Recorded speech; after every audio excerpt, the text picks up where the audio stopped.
Please subscribe.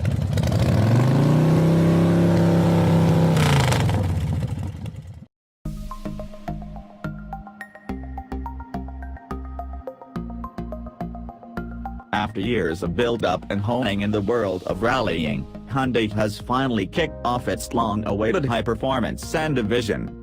The new sub-brand charges out of the gates with the blue bolide seen here, the I30, an ambitious 5-door hatchback that seemingly splits the ground between Honda's new Civic C and Civic Type R models. The I30 and features a high-output version of Hyundai's familiar 2.0-liter GDI 4-cylinder, tuned to deliver up to 276 horsepower and 260 pound-feet of torque when equipped with an optional performance pack. Those out figures fall between Honda's sporty Civic models, not to mention rivals such as Volkswagen's GTI and Golf R. 0 to 62 miles per hour is estimated at 6.1 seconds. The less powerful standard I30 and still delivers 250 horsepower and the same torque, enough to hit 62 miles per hour in 6.4 seconds. But this isn't just a case of Hyundai turning up the wick on the turbo and slapping on some red trim pieces. The I30 gets its own computer-controlled suspension, electronic limited slip differential, variable valve exhaust and launch control, among other performance-minded party tricks. Like many of its rivals, the I30 is only available with a 6-speed manual and it delivers power exclusively to the front wheels.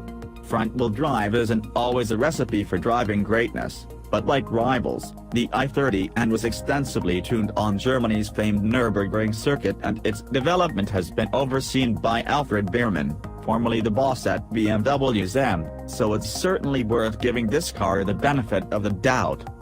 On the street, the I30 should be easy to spot, with its large 18 or 19-inch alloy wheels and a stance that's lowered 4 to 8 mm, depending on options. New aero bits include more aggressive front and rear fasciae and a rear wing that features a unique triangle-shaped third brake light. Additional telltales include a double-outlet exhaust, blacked-out headlamps and the usual smattering of badges. It's a handsome-looking design that's markedly more restrained than that of its Honda rival, hewing more closely to the VW school of subtle performance than anything else. Naturally, the I30's interior gets an updo, as well, with a fatter steering wheel with drive mode buttons, more heavily bolstered seats, and a model-specific instrument cluster, plus special modes like a G-meter and lap timer. Additional performance frosting includes special pedals, and branded door sill plates, and so on. The I30 will launch first in other markets, but if there's enough demand, it's possible we'll see it in North America, likely branded not as I30, but instead under the Elantra GT umbrella, which is itself getting a new generation this summer. Hyundai is understood to have global ambitions for its new brand, and this car would be a welcome addition in the US, as Hyundai has seemingly been focused on augmenting its crossover SUV range over the past few years. Practically speaking, that has meant the Korean automaker has been largely ignoring its enthusiast-minded offerings. It killed off its Genesis Coupe recently, and it just announced that its spunky Veloster is going on hiatus for the 2018 model year.